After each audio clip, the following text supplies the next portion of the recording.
This segment brought to you by Kansas Regenerative Medicine Center.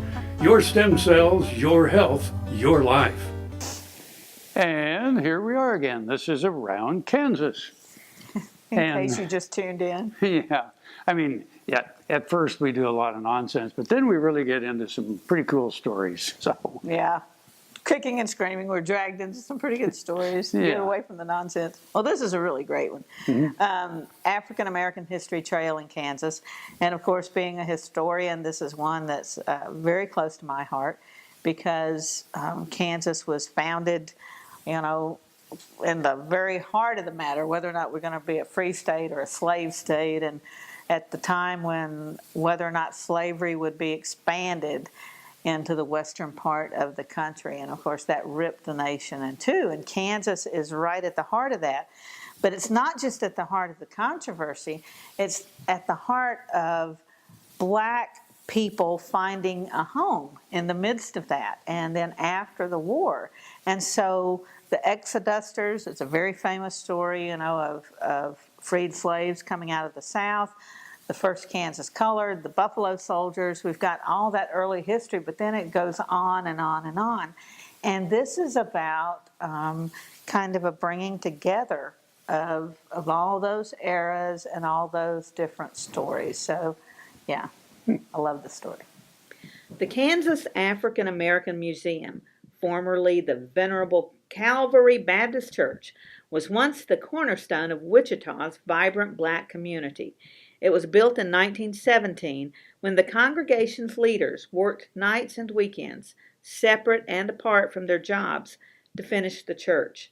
That community featured restaurants, businesses, and homes. It hosted jazz artists, Negro League baseball stars, and was the home of America's first African American Academy Award winner and the Reverend Martin Luther King Jr.'s lawyer, among others.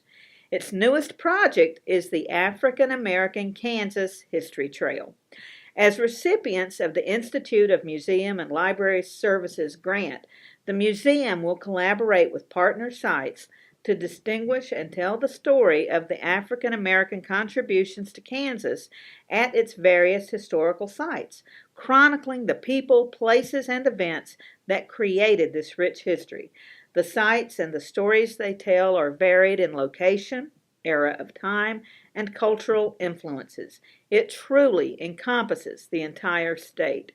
The sites include Nicodemus African American Township, the Buffalo Soldiers, who were stationed at Fort Leavenworth, Fort Riley, and active in Fort Scott and Baxter Springs, the Richard Allen Museum and Cultural Center, Leavenworth, Brown versus Board of Education Natural Historic Site, the home of Langston Hughes in Lawrence, home of Gordon Parks in Fort Scott, several sites on the Underground Railroad, including the John and Mary Jane Ritchie House in Topeka, the John Brown Memorial Park in Osawatomie, the Negro League's Baseball Museum, George Washington Carver exhibits in Minneapolis, and many others.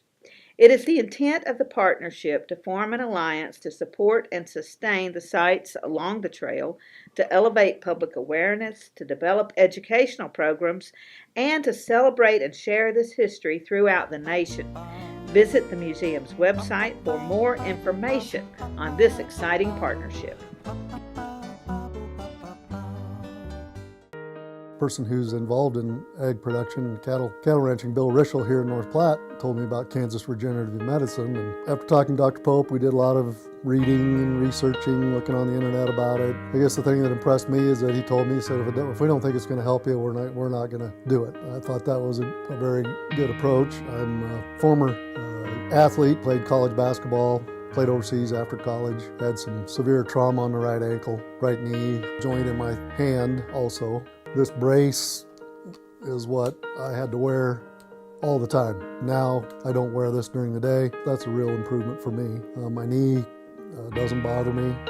This joint came around quick. It was the first thing I noticed improving. You can see in the background here there's different fish and game that I hunt. The ability to walk was impacting my outdoor endeavors. I think it's really valuable, and encourage anybody that's interested to go down and at least do a consultation with them.